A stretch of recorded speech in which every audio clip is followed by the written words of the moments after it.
And we're live. Hey, everyone. I'm Angelique Rewers, CEO and founder of The Corporate Agent. And I want to welcome you to our premiere episode of Lead Your Movement. And we're going to be coming to you live every week, mostly on Wednesdays at 1 p.m., unless we need to bounce around a little bit. But we'll be simulcasting live across YouTube, LinkedIn, and Facebook. And we're going to be bringing you the stories and the insights of business leaders, entrepreneurs, thought leaders, and self-employed experts who all have several things in common.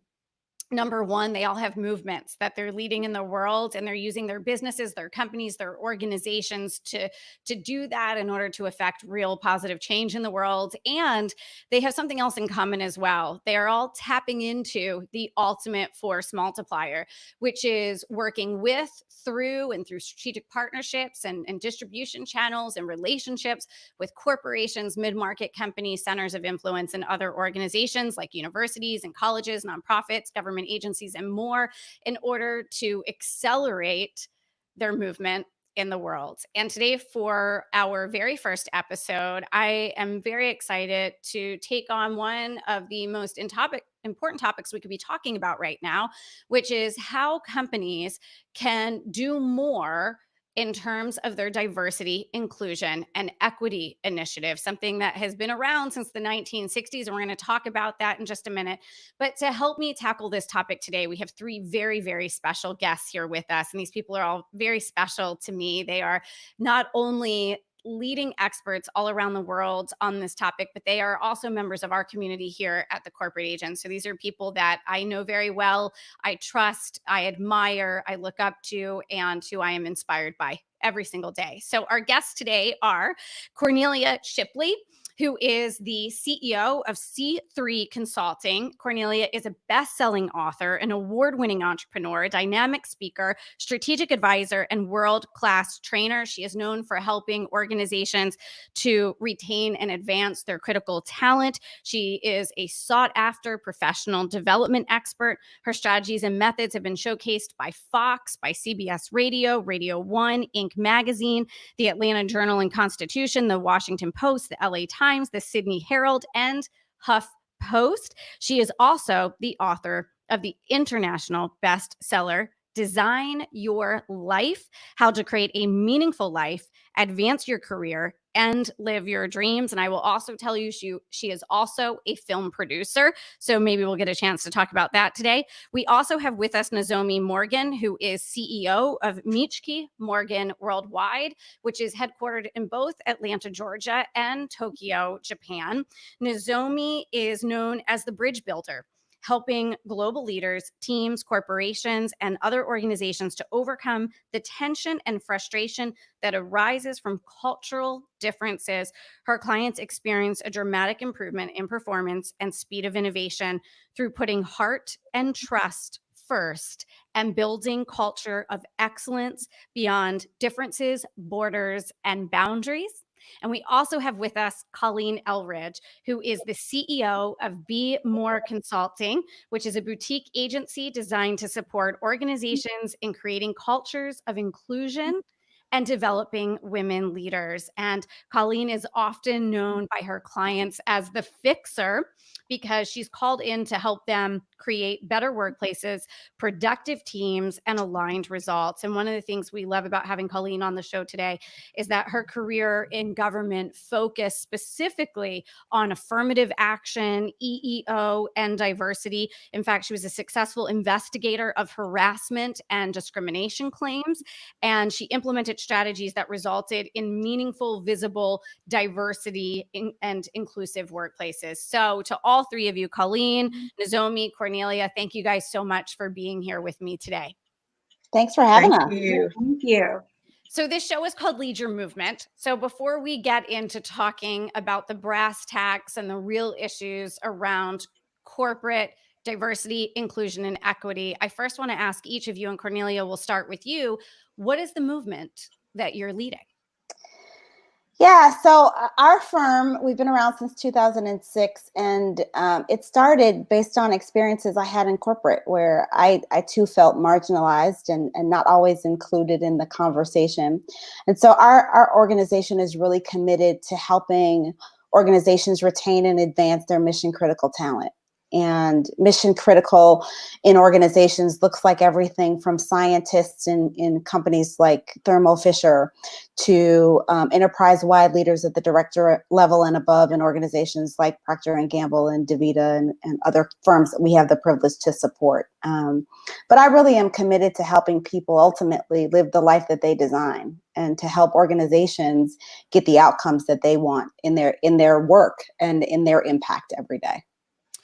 When we get into talking about corporate diversity and inclusion, I want to really dive more into that and the connection between those two things, because I think it's a really unique way of looking at this, and it makes your movement and the work you're doing so much more impactful in these organizations and helping people really be seen and heard and tapping into their potential. Nozomi, what is your movement? Yeah, so my background, I've lived in 4 different countries in my life and traveled more than 40 countries. So I really have seen the world. And through that experience, what I've really have learned is at the end of the day, we're people to people, and everyone has a really good heart at the core of the person. And that's something I truly believe. The only difference is if you can see that or not, or do you choose to see that or not. And with the world that we're in, the companies that I work with and our company or that our clients are truly global. They manufacture the supply from everywhere. And the people, even if you're in the United States here, you come from a different place. You came from a different country, a different culture. So at the end of the day, even if you didn't think your world is global, it is global.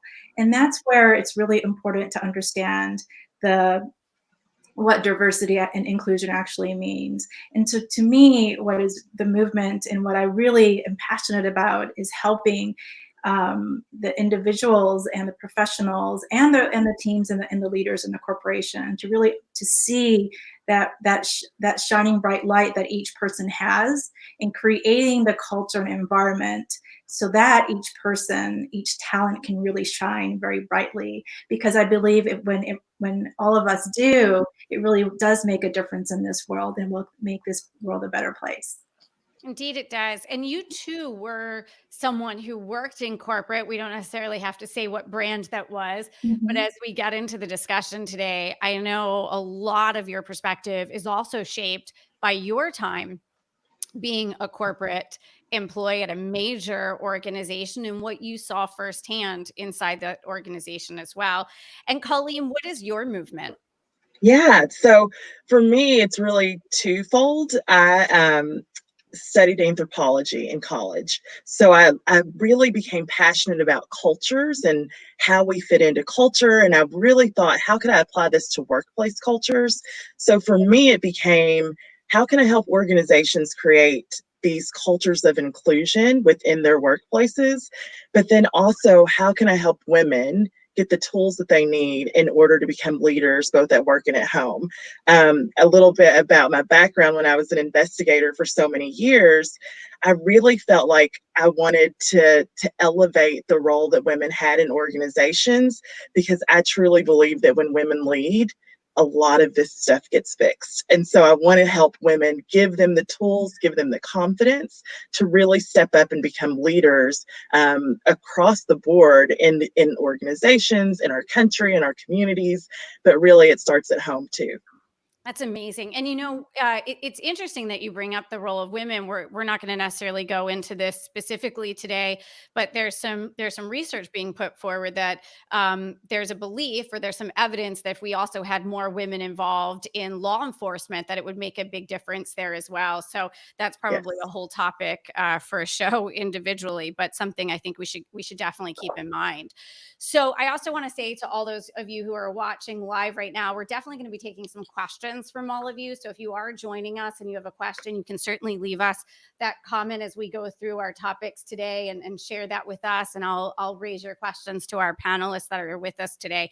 So before we get into this, I want to take just and do a 60-second drive-by on corporate diversity, inclusion, and equity, because I think there are going to be a lot of folks joining us today, some who are in the corporate space, some who are on the outside, the change agents from the outside, the consultants, the trainers, the speakers, the service providers, who are familiar today with corporate diversity, inclusion, and equity, but don't necessarily have an understanding of where this all started. And frankly, when you think about how long ago this was set in motion, a couple of the statistics I'm going to share right now are kind of astonishing. So this, really this all was set in motion in 1964 when Johnson signed into law here in the United States Title VII, which made it illegal to discriminate based on a number of factors, including race, in hiring and salaries, et cetera. But what was really interesting is that from about 1964 until the late 1970s, companies predominantly focused on compliance training. They trained a mostly male, white leadership team and managers how to comply with those laws so that the companies weren't sued or facing fines from regulators for being out of compliance. That was really the spirit of it for almost 15 years. And then in the 80s, it actually, believe it or not, kind of got worse in a way. Reagan did a lot of deregulation for business, which was, part of his platform. And at that point, a lot of women were coming into the workplace in addition to minorities. Companies really shifted their focus on assimilation. So they went from training white leaders, white managers, mostly male, on how to be compliant with the law, to actually teaching minorities and women how to assimilate themselves to the culture that had been created by white male leaders. We still kind of see some evidence of that in some of the diversity and inclusion programs that are there today. So I want to hear all of your perspectives on that. But that started in the 80s. Things changed a little bit more in the 90s. But here we are in the year 2020. And despite the fact that all of this was set in motion since 1964, only 4 of the Fortune 500 companies have Black CEOs. Only 3.2% of senior leadership roles are held by Black individuals. So one, I want to talk about how in the world this can possibly be the case. Something I said offline in the green room with you guys is if a company set in motion any other initiative in their company dating back to 1964, and they had still made that little progress against that initiative, that would be completely unacceptable. So this is a really interesting thing for us to look at in light of the current movement. Given this opportunity that companies have today, the spotlight is on them. All eyes are on them. Cornelia, what is the worst mistake that companies can make right now in the environment that we're in, with all lenses focused on companies and what we are doing in terms of Black Lives Matter, systemic racism, disparity in salaries, leadership roles? What's the worst thing that companies can do? Yeah, I think the worst thing that organizations can do right now is to forget that they cannot behave their way out of something, really that they can't talk their way out of something that they behave their ways into. And, I talk to my clients about this all the time, because you cannot have gotten yourself into whatever position you're in, having behaved your way into it, and think now you're going to somehow verbally negotiate your way out of it. And we've seen people doing that. So there are 2 things I think I would point to, one of which is really staying silent. We were talking earlier in the green room about the fashion industry and what happened as a result of people kind of speaking up. So if you're going to speak up, you got to be prepared to acknowledge the fact that you were silent and to be focusing in on the action you're going to take. So staying silent is a no at this point. And the other thing is really being defensive. Organizations are having conversations that they haven't had to have before, and people are getting triggered all over the place. And if people can't manage their own triggers and manage their own level of defensiveness, they're going to wind up in places and spaces and conversations that could potentially make things worse for themselves or make things worse for their organization. And we've seen some of that in the media with, recent actions around, Karens and Chads. I think those are the two current terms we're using today. And then I guess the last thing I would say is that people need to remember that the world is watching. And so to think that your behavior will be excused is just not what we're finding today. And so it's just really important that people think before they act, and that they act in ways that are consistent with their organization's values and with how they want to be perceived in the world. I love your quote, Cornelia, that organizations, can't talk their way out of something that they've behaved their way into. It's really interesting that even before the Black Lives Matter movement, well, that sort of regained energy after George Floyd. Even before that, we did see some organizations stepping forward, like Goldman Sachs, to say, we're not even going to take you public if you don't start putting more diversity onto your boards. And really saying, like, if we don't make this a priority, companies are just going to keep talking about it. We need them to do something about it. So that was sort of interesting. And we're going to come back to that, because they were really driven ultimately by financial performance, more so, I think, than necessarily a mission per se, but knowing that diversity actually drives better business performance. Nozomi, what do you think in your perspective, what is the worst mistake companies can make right now? Yeah, well, the worst thing, I would definitely echo what Cornelia said. The number one thing that I had was about really being silent and pretending that everything is business as usual. Especially because I work with global companies that are not headquartered in the U.S., meaning that it's easy for them to take the stance of, oh, we don't know, this is not our problem. We are not an American company, therefore we don't have to take a stance.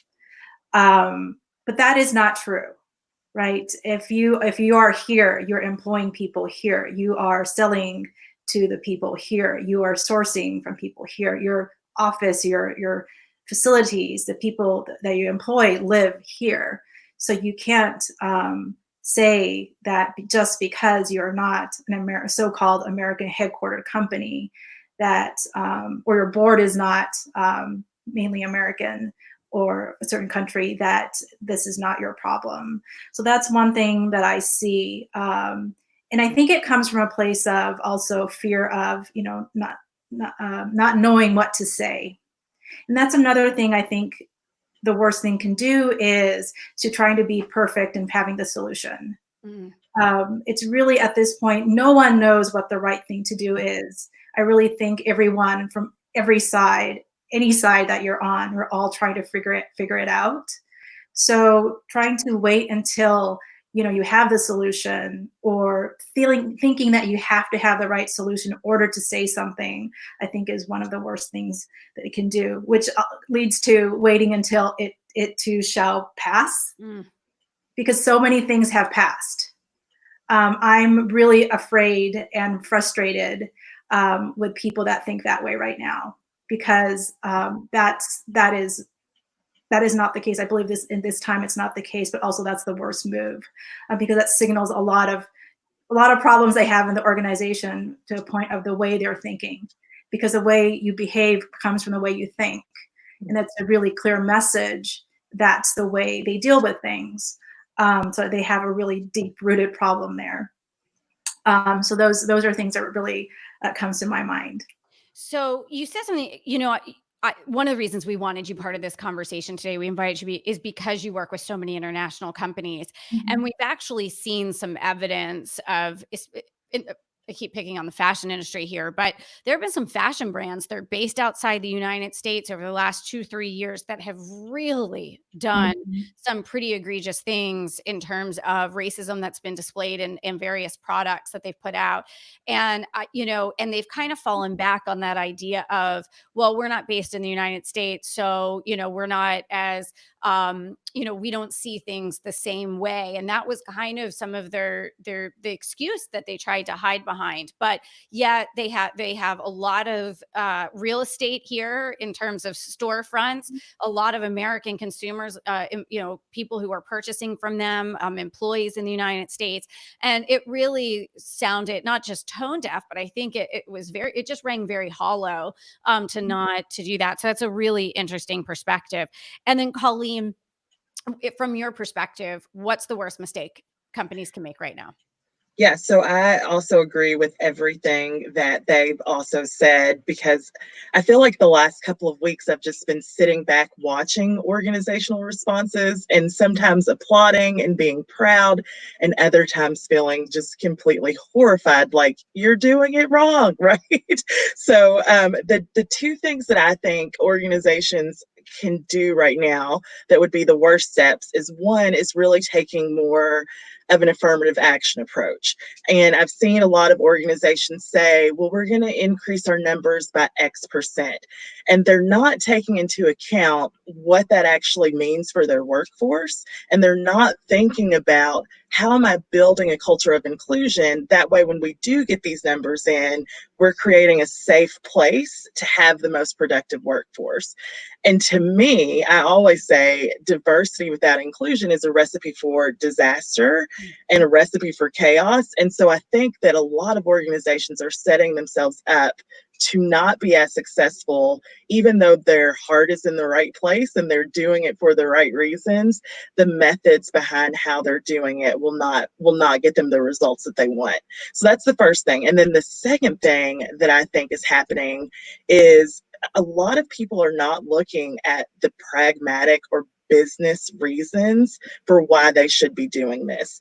I think it's so emotionally driven right now, which is good. We want people to do things because it's the right thing to do. But there are some people that don't care about it being the right thing to do at all. And I feel like a lot of the things that I see missing from the conversations are the business cases for why your organization should care about this, and the really pragmatic approach to how we're going to handle anti-racism, diversity, and inclusion in our organizations. And I hope that we're starting to shift that way a little bit more, because as someone who's just observing right now, like just trying to get my bearings on where is the best place for me to help, it really has been a little disheartening to see just the emotional throw spaghetti at the wall, see what sticks type of approach to making this work, or to trying to solve the problems within their organization. But 100% agree with Cornelia and with Nozomi with the fact just ignoring it and staying silent is no longer an option. Absolutely agree. You mentioned the business benefits. Forbes recently pointed out that racially and ethnically diverse companies are proven to perform financially 35% better, 87% better at decision making, and are 1.4 times better at increasing their revenue. So that's pretty significant. There's a part of me when I hear that, Colleen, that also thinks that's great, but also this is the right thing to do. I mean, this is sort of ridiculous that we haven't made more progress, that 4 of the Fortune 500 CEOs are Black, that only 3.4% of leadership is, or maybe it's 3.2, 3%, of leaders are Black leaders. I mean, how we still have a lot of gatekeepers at the tops of these organizations. And, I'll say my personal opinion, I've had a kind of a soapbox for a while that when it comes to programs that put all the onus on women and minorities to go through these leadership development programs, it ignores the fact that despite all of this money that's being spent on developing leadership qualities in women and minorities, we're not seeing as though it's, that we lack those skills. And I'm sorry, but I'm not sure that that's true. So Cornelia, what do you think needs to happen? What do organizations need to do to really make a difference and move this football down the field once and for all? Yeah, Angelique, you said it earlier that if organizations had a 30+ year initiative and hadn't made progress on it, a lot of heads would have rolled, right? And so I think first and foremost, there has to be an acknowledgement in the organization that productivity is being impacted by these issues, and that productivity is not only impacted by people of color, but it's also impacted by majority communities that either are in allyship or who, quite frankly, are just exhausted from especially what's been happening over the last couple of weeks. And so I think the part of the business case is this case around productivity. So that said, I think there are really three things, and I've got some notes here because I knew you were going to ask me this question. The first of which is to really set some clear targets for yourself, and to make a commitment if your organization isn't reflective from a diverse perspective the way you want at the top of the organization, to make that commitment to hire. And the Executive Leadership Council is a great place to go and actually access that African American in particular talent. They are well known in the industry for being a source of, they're not a recruiting firm, they're an association, but the members of those associations are at the senior most levels. And so you can get access to really good talent.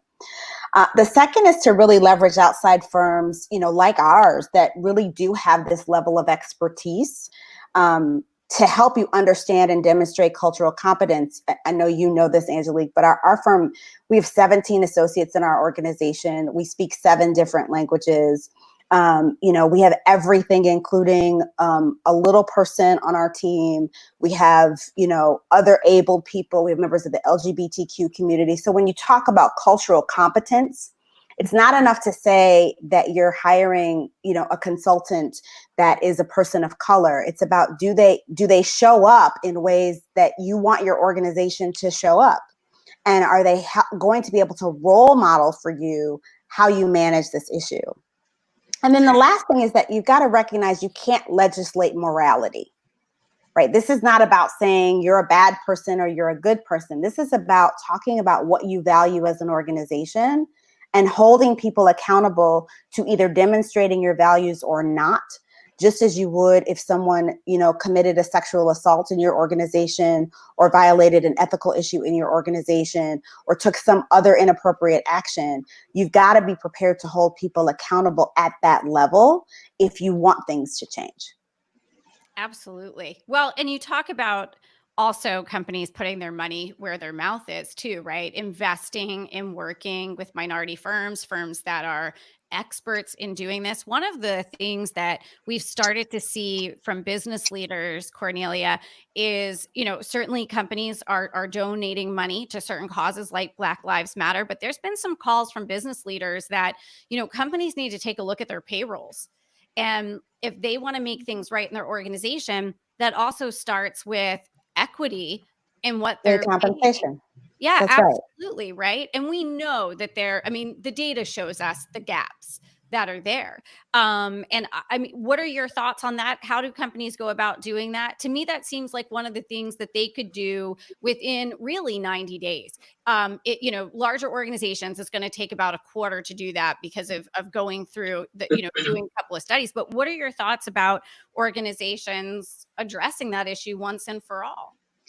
Yeah, I think you're right, Angelique. It's easy to do. I think part of the challenge is for organizations that there is this notion, especially in the African American community, that you have to be twice as good to receive not even equal compensation. And organizations have been so private about the compensation in which they provide to people.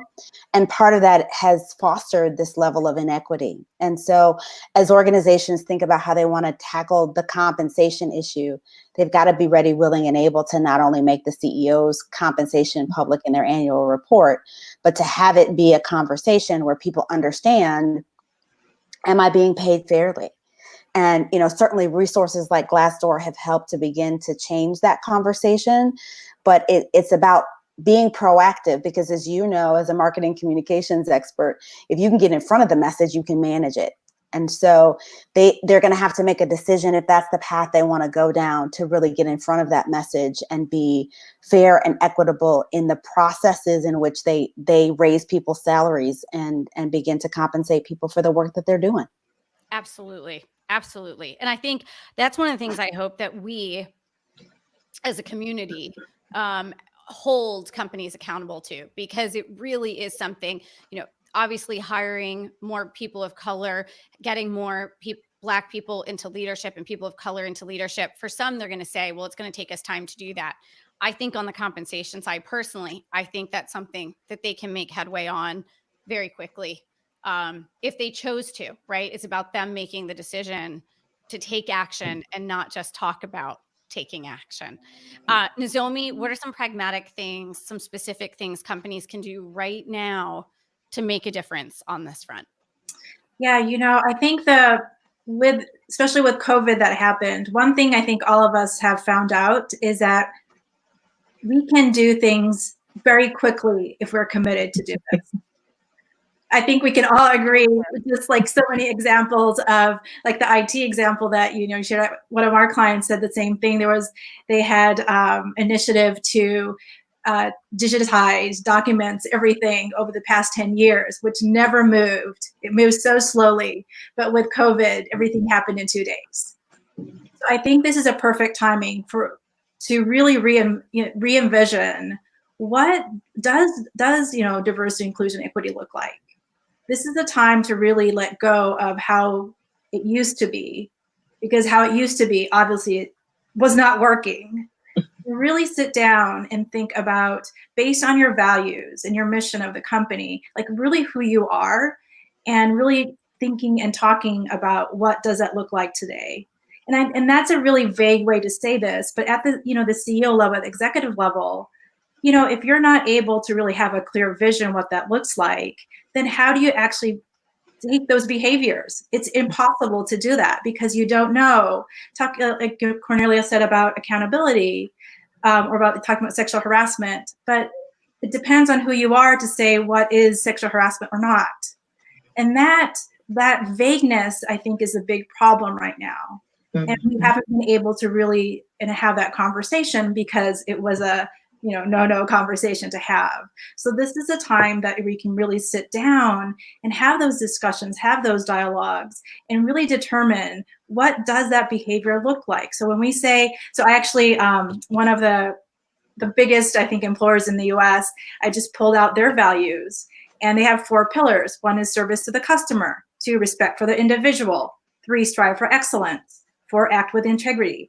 Oh, it sounds wonderful, right? Like if they really truly followed that, the world would look different. The truth is really looking at your own company and say, okay, are we really true to our vision? And really sitting down and having that hard discussion and dialogue about what would this really look like today if we are really truly being diverse, inclusive, and really with the equity. Because that's the only way I think you can really have a real and effective change. Because the short term about donating, that's great. It's better to do that than not doing that. But that's not an everlasting solution. Because really the company itself has to have it ingrained in their culture, in their company, which eventually looks like a system. And as you know, Angelique, I love systems and processes because I truly believe that's the way that you can really streamline and make sure that everything is followed. I mean, in my world, this is not a short-term thing. I think ideally that it would be great if we can come to a time that you don't need a chief diversity and inclusion officer. So because it should, like, that does not have to, have to champion. So who do you think, Nozomi, needs to be part of those conversations? Because first of all, I love that you shared those values from a large company. And the thing is, none of us know which company that is because there are about 300 large companies that those values could actually be applied to. They all sound very similar. Like we could play a game of putting up the values and trying to guess. It would be almost impossible because they are so nebulous. They are so watered down. They all say the same shit. Mm-hmm. And they don't live those values, right? It's just something on the back of your badge pool to get in the door that, and it's on the back there, it's printed on some wall somewhere and, it's on the company website, but the employees don't really know what those things mean. And on places like Glassdoor, we hear all the time what it's really like inside certain organizations. So when it comes to companies sitting down and having these conversations, who specifically needs to be involved in those conversations? And I'd like to hear from all of you on this, because I think there's I personally, having been involved in conversations at the very top of the ivory tower, it lacks some of the realities of those who are, on the manufacturing lines. They're out in the hotels serving their customers. They're, in the airports. They're, so who needs to be in those conversations, and how does a company figure out how to gather up all those voices? Yeah, everything you said, that it's a big challenge. So definitely it has to start at the top, because I think a lot of times, for even at the executive level, they're not, like you said, it's so vague. I don't think they really understand, or not really living and embodying those values. So that first has to start at the top. At the same time, you do have to have it at every single level, because at every single level, this looks different. They can't look exactly the same. At every time, every place, every level, you have a different view, and you have different responsibilities. So those 4 pillars that I just shared for the company will look different at every level. And you really need to have all those discussions and include, to your point, every person at every level having that discussion. So it could be at the people at the front line. It will look different from the people that are in the ivory tower. When you talk about act with integrity, will look completely different when they're customer facing and the people in the back office. So at every group that your company has, they all have to have the discussion. And that's where, actually, coming to working with global clients, there's a saying that we've heard so many times, think globally and act locally. This is very true to even in organizations. Depending on which department you are, which team you're on, this will look different. And so that's where you really need to have that flexibility and all that leeway to say, this is not just one size fits all. And I think that's a challenge a lot of companies have. They want to find one solution, which is just not possible, because we're dealing with people. And each person, even if, I'm just saying for myself, being a Japanese like me, and a Japanese, who lives next door, have a different way of looking at things. So you can't find that one size fits all, but what you can have is a very strong corporate culture and very strong understanding of their values, which is what is a right or wrong behavior. So Colene, I want to come to you. Marcia commented below about, really looking at the executives in some of these companies, and many of them at the senior leadership have no people of color on their leadership. We know that. We know there's a lack of women, LGBTQ, minorities, etc. on a lot of these. Forget the boards, just even senior leaders and even a layer down. What do you do, Colene, when you're dealing with an organization and maybe you're brought in by somebody who's in human resources, or maybe you're brought in by the head of diversity and inclusion, but there are a lot of people on that senior leader team that actually don't believe that there's a problem, that they believe that the reason that they have, a 90% white or 100% white senior leadership team is based on merit, and is based on, well, this is who was most qualified. And there's, HR is trying to drive it, or diversity and inclusion's VP is trying to drive it. But there are people inside the organization. How do we change their mind? How do we change their perspective? And what do firms like yours do to try to change that perspective? Or can you not? Yeah. So at first I have to say, y'all were like, I was about to just start saying amen when y'all were talking, because I was like, yes, what they said. Absolutely. So there's a lot of head nodding and like, yes, speak. But to answer that question, I think one of the unique things about my background in government is just the diversity of industries within state government, right? So there would be certain days that I would be working with the Department of Agriculture that literally is 99% white and 95% men, right? And so how do I get them to care about a topic like diversity and inclusion when the work that they're doing doesn't necessarily matter if it's diverse or inclusive. Matter, relatively speaking, you know. And what I always tried to do was make it about them. That's one thing. Like, why should I care about it? And then earlier when I talked about the business case and showing kind of more of a pragmatic approach, that is what sells people. If I can show you on paper the impacts that not having a diverse and inclusive workforce is having on your retention, on turnover, on all of these things. If I can say, okay, the average says that when an employee leaves, it costs 150% of their salary. Let's look at the employee turnover that you've had in the last quarter. I will never forget, I was in a meeting once and the CFO was not hearing what I had. He could have cared less.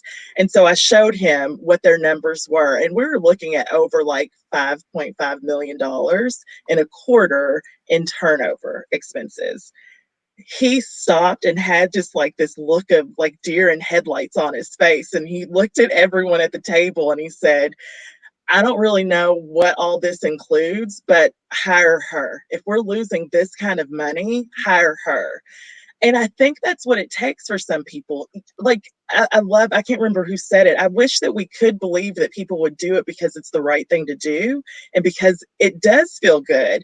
But the reality is some people really need to see that dollar and cents on paper in order for it to click with them. And then maybe we move the needle towards them having like that moral imperative for it.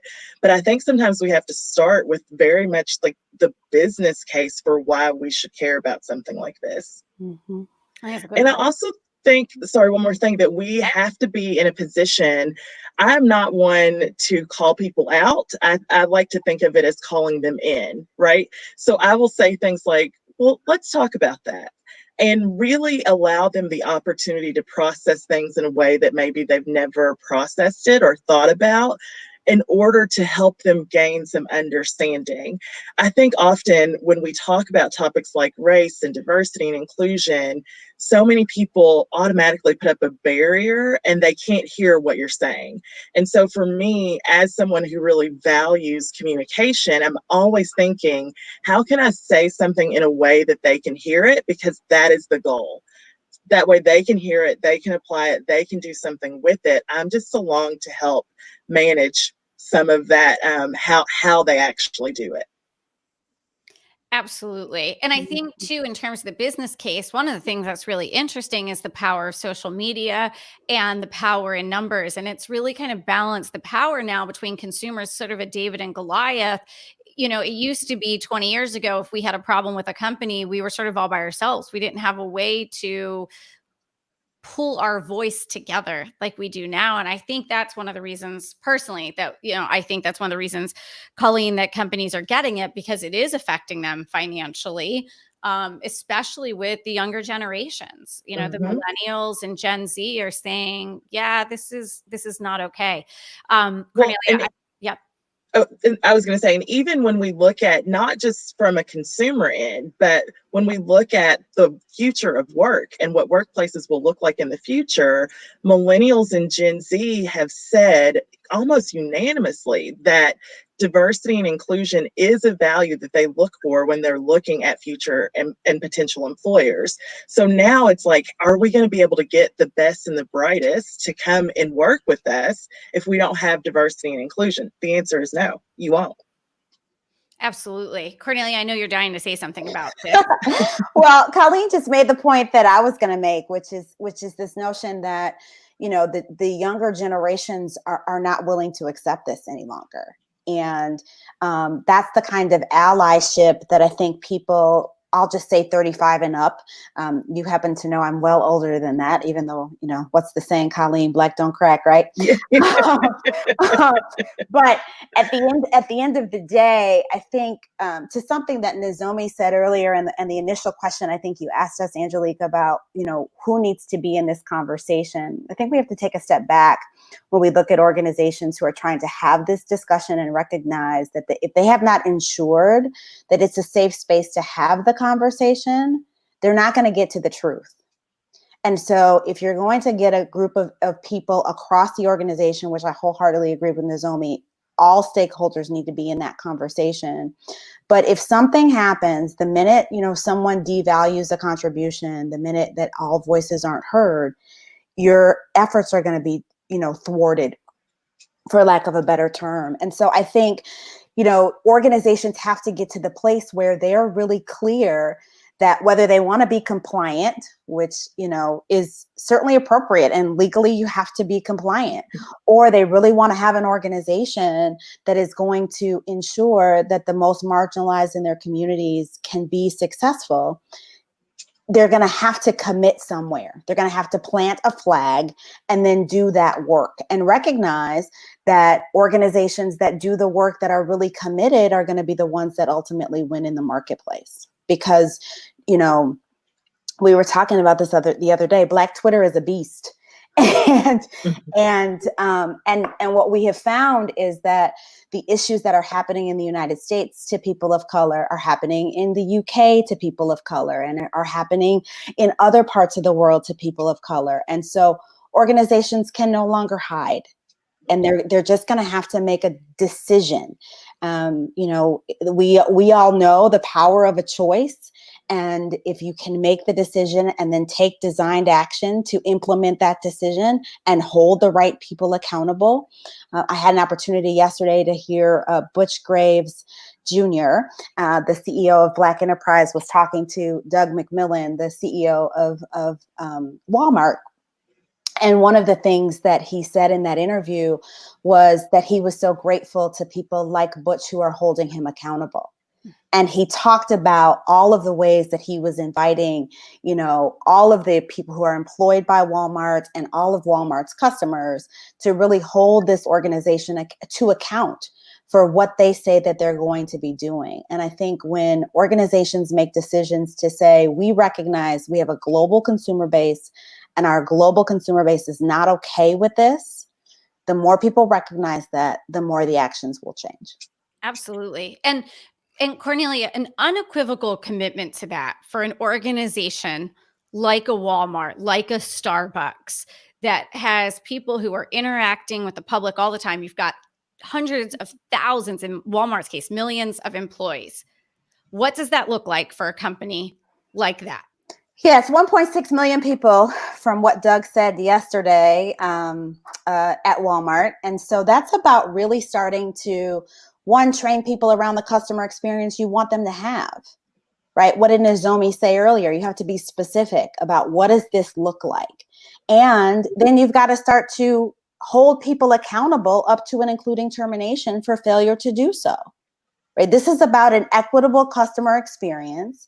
And if you don't meet the customer experience standard for whomsoever cometh through the door, white, red, green, or purple, if you can't do that, you can't work here.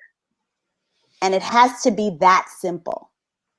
And I think that black and white with the zero tolerance. Would you agree with that, Colleen, that we really have to get to a place of zero tolerance? 100%. And I think to tie into that, I think we have to do a better job of bystander training, because I think that a lot of people see things and they don't know what to do from an employee level or from a customer level.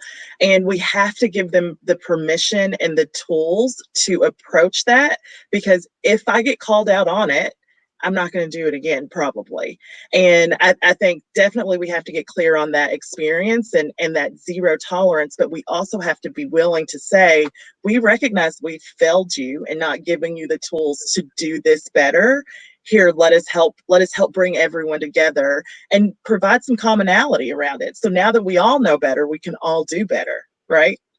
Absolutely. And you were a perfect segue there. And by the way, I just want you all to know that as everyone's been, commenting on this, just in such agreement, Ariana brought up a really interesting point that I just want to share verbally here, that, the idea of having that sort of homogeneous perspective at the top really helped lead to the collapse of the financial markets in 2009, because you had all of these, white affluent business leaders who all saw things the same way and didn't see the perspective from other voices and other lenses. And I think that's yet another great perspective on all of this.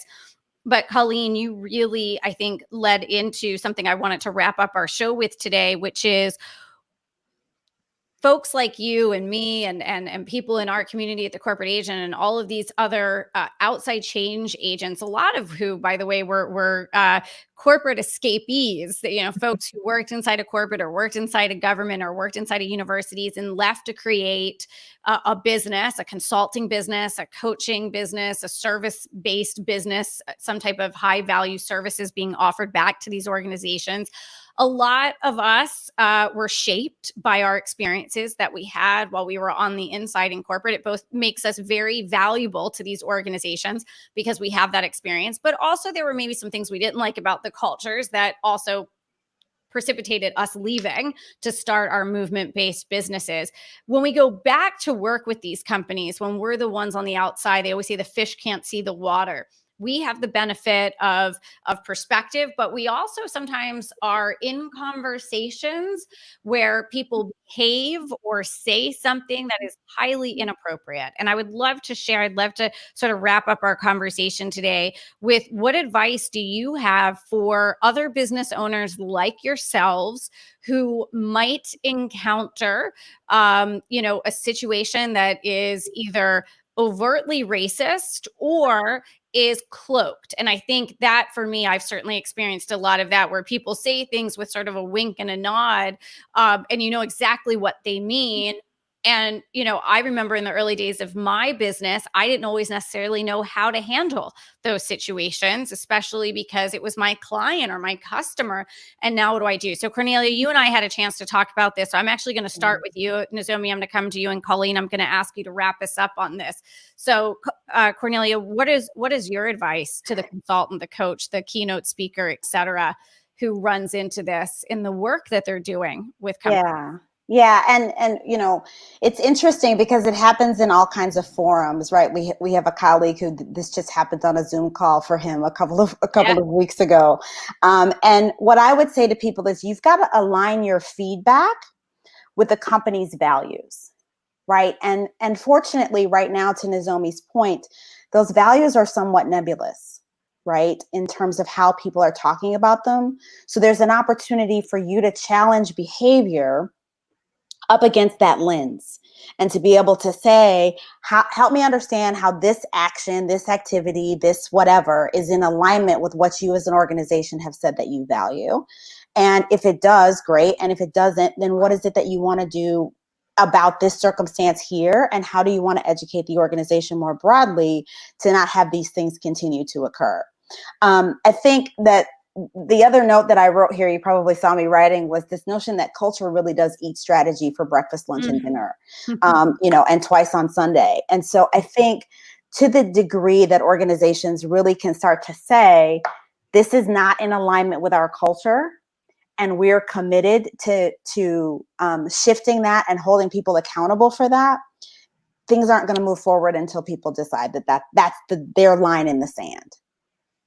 Yeah, I feel like that's an amen moment, Colene. I feel like that was, I love that, Cornelia. I think that's really true. And, it is one thing I'll add to that is also the courage to have the conversation.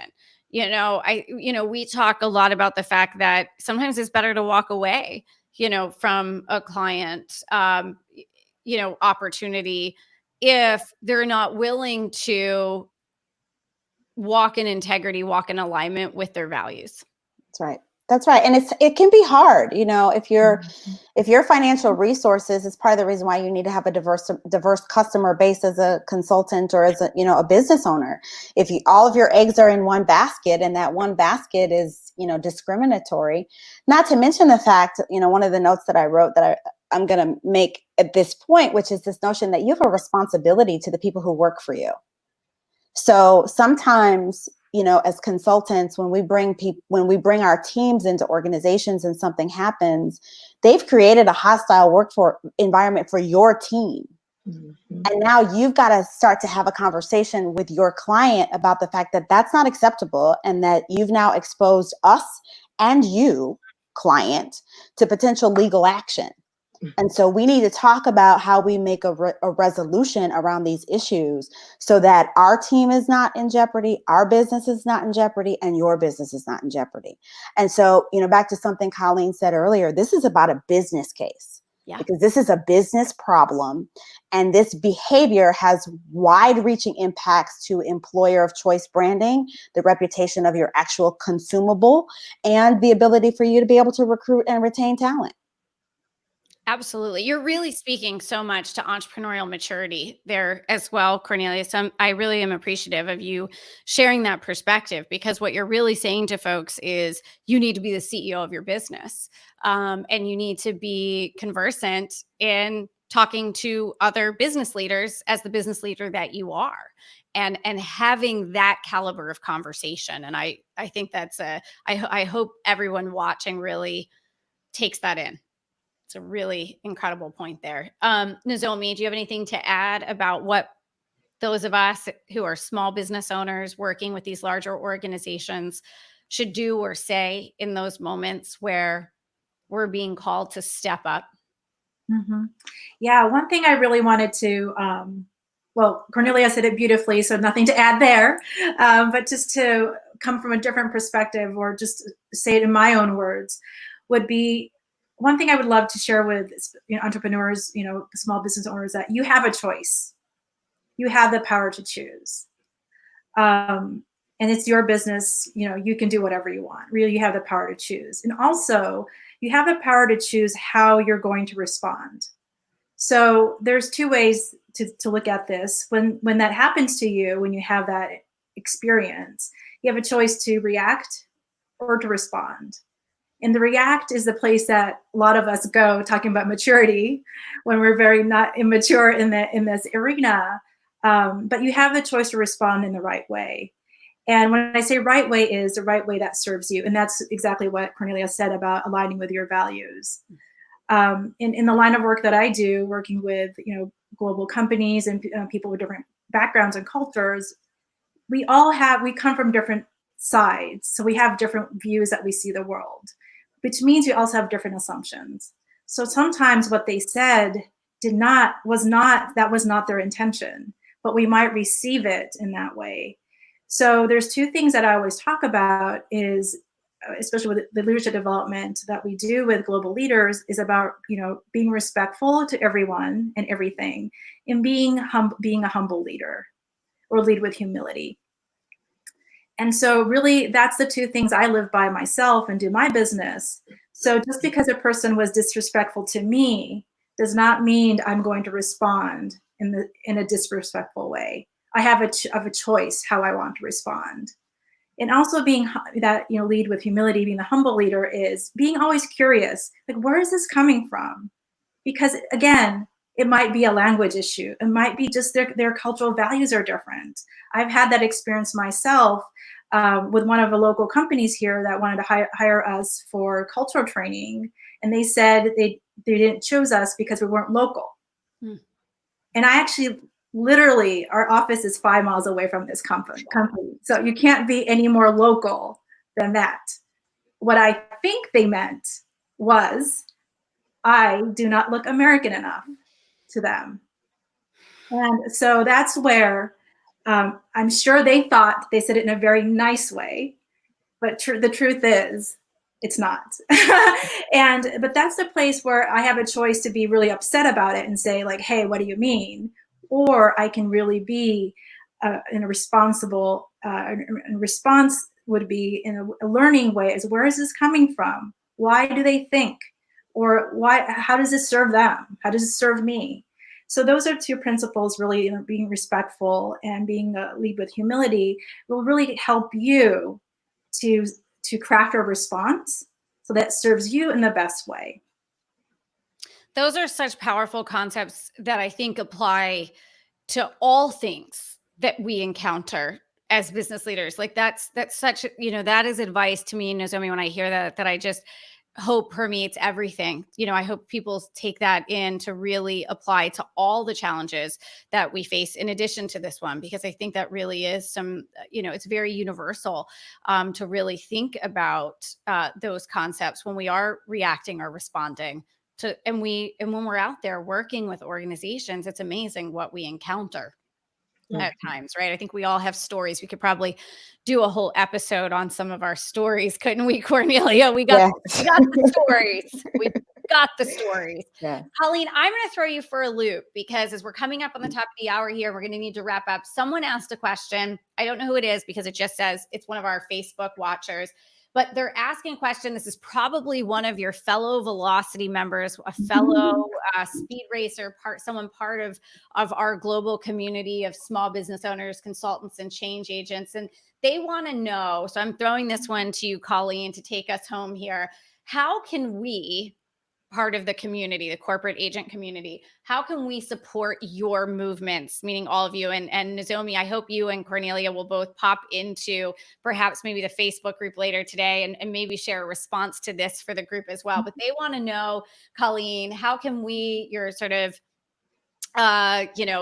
partners in being change agents here, further support your movements as coaches, as consultants, as people who are also out there working with organizations? What can they do to support you? I would say two things. One, be willing to learn and be open to learn too, because those of us that are not specifically in this field probably still do have a lot to learn and a lot of areas for growth. So be open to learn. And I think all of us would probably agree, if it's not in your wheelhouse, a recommendation is always appreciated. And so, just saying, hey, I noticed this. Have you thought about reaching out to Cornelia? I think she'd be great to help your organization. So really just utilizing us as the resources that we are. Don't try to just make it fit into your wheelhouse. Utilize the people that actually have that expertise and that background. Absolutely. That is yes, yes, and yes. And I would also encourage all three of you to, if you get a chance to pop into a little Facebook Live in the Velocity community, I think that would be absolutely amazing. As we wrap up here, to those of us who joined us live today, I want to say a huge thank you to you. I want to say a big thank you to Cornelia, Nozomi, and Colene for being with us today. If this was valuable to you, if this kind of dialogue is valuable to you, please share this on social media. Please spread the word. We're going to be airing every week live, most weeks, Wednesdays at 1 p.m. Next week, we're actually going to be back at the same time, 1 p.m. on Wednesday, talking about diversity and inclusion as it relates to the LGBTQ community, especially on the heels of a landmark decision by the Supreme Court that I think all of us were raising the roof around in our community about a week and a half or so ago. So we're going to be taking that topic on next week and talking about what organizations need to do on that front as well. It is in many ways an exciting time because organizations are shifting out of inertia into rapid change. And so for all of us who are change agents, this is really such a great opportunity. You guys have been absolutely amazing. I am so incredibly honored that you would share your wisdom and spend an hour of your time with us. Thank you for doing the work you do to lead your movement. I know you've inspired others to lead their movement today. So thank you. Thank you. Thanks for having us, Angelique. Absolutely.